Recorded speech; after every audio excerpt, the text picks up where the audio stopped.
वंदे मातरम दोस्तों, आशा है सब सकुशल होंगे, अच्छे से होंगे। पिछले 7 साल से वाक्षी एक चीज़ कह रही है कि ये जो यूरिया केमिकल पेस्टिसाइड्स डल रहे हैं खाने के अंदर, ये शरीर को गंभीर रूप से बीमार करने की तरफ हमें आगे बढ़ा रही हैं।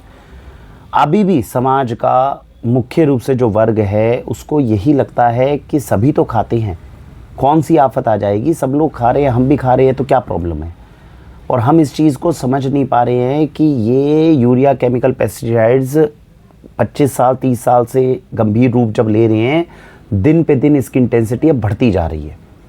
अब बढ़ती हुई का मैं आपको एक और प्रमाण देता हूँ जिसको ध्यान से आप समझिए। अभी आप जाकर गूगल पे सर्च करिए, है ना, 2 शब्द डालिए, वीट यानी कि गेहूँ, और साथ में डालिए सेलेनियम। सेलेनियम एक मेटल होता है। इन 2 शब्दों को डाल के गूगल पे सर्च करिए, रिपोर्ट आ गई है। शायद इंडिया टुडे की रिपोर्ट है, मैं न्यूज़ एजेंसी नहीं देख पाया, लेकिन ऑथेंटिक रिपोर्ट है, सभी चैनल्स पे चल भी रही है, आप इसको वेरीफाई कर लीजिएगा अपने आप। हिम्मत राव बवस्कर जी हैं, पद्मा अवार्ड इन्हें मिला हुआ है, अच्छे नेशनल अवार्ड्स में से एक मिला हुआ है। ये वो हैं जिन्होंने बिच्छू का जो डंक होता है ना, उसके लिए जो निवारण होता है, उसके ट्रीटमेंट को इन्होंने निकाला था, तो सरकार के द्वारा इनको पुरस्कार भी दिया गया इसके लिए। सोशल सर्विस के अंदर इन्वॉल्व हैं। इन्होंने महाराष्ट्र के 300 ऐसे लोगों के ब्लड सैंपल को लेके जांच करवाई। महाराष्ट्र के अंदर बुल्डाना एक जगह है जहां पर 300 लोगों ने रिपोर्ट किया कि बहुत जल्दी उनके जो सिर से बाल थे वो सारे उड़ रहे हैं और एकदम गंजापन फैल रहा है।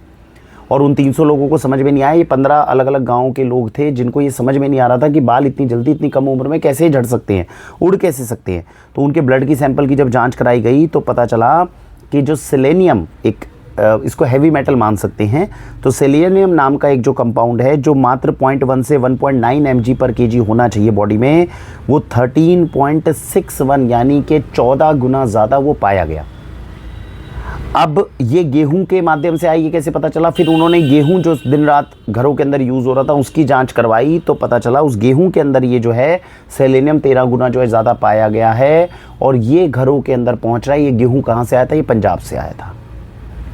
और इसके माध्यम से जब इसका रूट कॉज निकाला गया तो ये जाकर निष्कर्ष निकला, जिसके ऊपर फिर गवर्नमेंट की भी टीम गई और उसने भी इस चीज़ की पुष्टि करी, और पहले भी कई बार ये टीम जा चुकी है। समझने वाली बात क्या है, देखिए, मैं गंजेपन से, क्योंकि वाक्षी जो है वो वीडियोस बनाती है ना, हमें इन चीज़ों से ज़्यादा फ़र्क नहीं पड़ रहा कि गंजापन हो रहा है या चेहरा दमक रहा है, चमक रहा है, हम इन चीज़ों में नहीं जाते। लेकिन आप ये चीज़ समझिए, शरीर के अंदर कितना पॉइजन गया होगा। ये तो आपको गंजापन तो केवल एक इंडिकेशन है। आज जितने लोगों की फर्टिलिटी 30 साल की उम्र के अंदर आपकी फर्टिलिटी खो रहे हो आप, क्या रीज़न आपको लगता है? ये सेलेनियम जो बॉडी के अंदर जाएगा केवल आपके बाल उड़ाएगा क्या? बाकी चीज़ों को हम पकड़ नहीं पा रहे हैं। जहर तो खून के अंदर घुलता जा रहा है। ये जो 30 साल के लोगों को हार्ट अटैक हो रहे हैं, ये जो छोटे छोटे बच्चों को कैंसर की समस्याएं बढ़ रही हैं, आप खुद सोचिए ना, आपके हर चौथे पाँचवें घर के अंदर अब कैंसर पहुँच रहा है। हम इसको रिलेट नहीं कर पा रहे हैं आपस में। हमारा भोजन जहरीला बन चुका है, इस बात को हमें समझना होगा। अगर अब भी नहीं समझेंगे तो 5 साल बाद बीमारियां घर में आकर दिखाएंगी। ये 8 से अलार्म बेल नहीं बज रहा, ये 90 के दशक से 2000 के दशक से बज रहा है। हम उसको इग्नोर कर रहे हैं, गलती हमारी है। और देखने में, क्योंकि भाई ये दाल दोनों देखने में, भाई एक ऑर्गेनिक है एक नॉन ऑर्गेनिक है, देखने में तो सेम लग रही है। लेकिन भैया, इंसान ने भगवान ने इंसान को बुद्धि दी है ना, तो वो किस लिए दी है कि भैया तुम उसको, जो तथ्य है उसको झुटला थोड़ी सकते हो। तो कितनी रिपोर्ट्स हमें और चाहिए? राजीव दीक्षित जी ने कहा भैया कासरगांव गांव है, वहाँ पे काजू की खेती के ऊपर इतना उन्होंने डीडीटी का छिड़काव करा या इसका छिड़काव किया, वहाँ अपंग बच्चे पैदा हो रहे हैं। आपके पंजाब से कैंसर की ट्रेन है जो बीकानेर के लिए दिन रात निकल रही है। भैया पूरे शहर के लोग तबाह हो रहे हैं, नुकसान में हो रहे हैं। हम सिर्फ इसको रिलेट नहीं कर पा रहे। जैसे कोई बीमारी होती है हम सोचते हैं हमने क्या गलत कर्म किए और जिसके कारण हो रहे हैं। हर चीज़ कर्मों के साथ में नहीं, ठीक है, कर्म कहीं ना कहीं कितना बचाएंगे भैया आपको? आप दिन रात जहर खा रहे हैं तो कितना बचा लेंगे हम अपने शरीर को, और कब तक बचा लेंगे? जिनके अभी थोड़ी जीन स्ट्रॉन्ग है, जिनके थोड़ी बचा पा रहे हैं कैंसर को, वो रोके बैठे हैं 5 साल बाद, और फिर तब हम तड़पेंगे, क्योंकि तब हम भोजन किस लिए लेंगे? ऑर्गेनिक भोजन हम दवाई के रूप में खरीदेंगे, फिर हमें ये सस्ता भी लगेगा। आज जिन लोगों को एडवाइस कर देता है डॉक्टर कि आप जाके मिलेट खाओ, वो उसकी कीमत को थोड़ी देख रहे हैं हमारे स्टोर में आके। और अगर हम एडवाइस करें कि भैया नहीं, ये गेहूं गंदा है, आप मिलेट को खा लो, मिलेट अच्छा ना जाए, अरे 250 रुपये किलो बहुत महंगा पड़ गया। और जब डॉक्टर लिख देता है तब हम उसे दवाई मानते हैं, वो हमारे लिए सस्ता हो जाता है। तो मेरा आपको स्ट्रॉन्ग रिकमेंडेशन है, केवल ऑर्गेनिक फूड नहीं, अन्न, जल, वायु, तीनों को जितना शुद्ध कर सकते हो करने की कोशिश करो। ईश्वर ने अगर अफोर्ड करने की हमें चांसेस दिए तो अफोर्ड करो। सबसे पहले अन्न, जल, वायु को शुद्ध करना पड़ेगा, विचारों को शुद्ध करना पड़ेगा। ये चारों चीज़ों को शुद्ध करते हुए, कर्म बल को मजबूत रखते हुए, सत्कर्म करते हुए, प्रभु का नाम लेते हुए जो व्यक्ति आगे बढ़ रहा है वो शायद सुरक्षित बच जाए। नहीं तो ये खतरा आज 2025 में मैं ये वीडियो बना रहा हूँ, मैं 2020 से बना रहा हूँ, और 2030 में देखना आप ये वीडियो की इंटेंसिटी कितनी ज़्यादा खतरनाक हो जाएगी। मैं 2020 में जब ऑर्गेनिक फूड दे रहा था, कैंसर के इतने केसेस नहीं आ रहे थे। 2025 में हर घर के अंदर कोई ना कोई ऐसा व्यक्ति है। आप खुद सोच के देखो, आप वीडियो देख रहे हो, आप सोचो आपका एक ना एक रिलेटिव ऐसा ज़रूर निकलेगा जो इस समय कैंसर से पीड़ित होगा। और अभी तो रिलेशन में है, चाचा है, ताऊ है, किसी का बेटा है, किसी का कुछ है।